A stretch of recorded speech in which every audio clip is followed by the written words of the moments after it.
Eliza was diagnosed with infant acute lymphoblastic leukemia after Christmas, after we celebrated Christmas as a family, which was a huge blessing.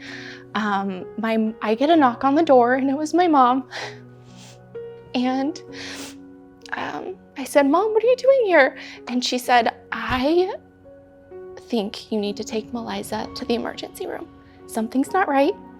You need to go."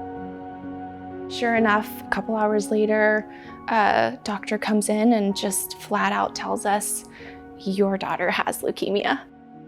The first person I called was my brother. And I just asked him, like, "No, this can't be right. Pinch me, wake me up from this nightmare." So. To see my wife that way when we first found out about the news was, overwhelming. And just to look at Eliza and know what condition she was in, it was just like we lost hope for a little bit.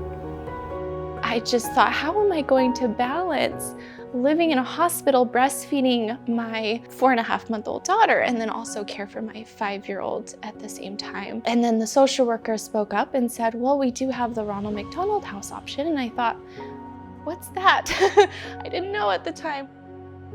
It was a very nice setup. It wasn't like being at a hotel. It was like being at home. Dinner was provided, so that was a huge blessing, so we didn't have to worry about eating out every night. The Ronald McDonald house was our saving grace. I think my favorite memory about being at the Ronald McDonald house was my daughter would point at the hospital and say, "Mommy's there." So yeah, she knew how close she was. The Ronald McDonald house allowed us to be together, to hold each other's hearts and hands through this experience, and none of us be left out, because cancer is a family disease.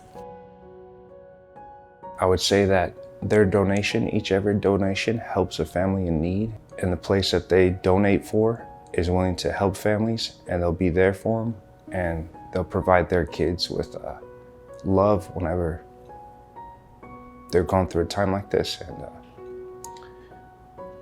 their donation is going to make a family very grateful.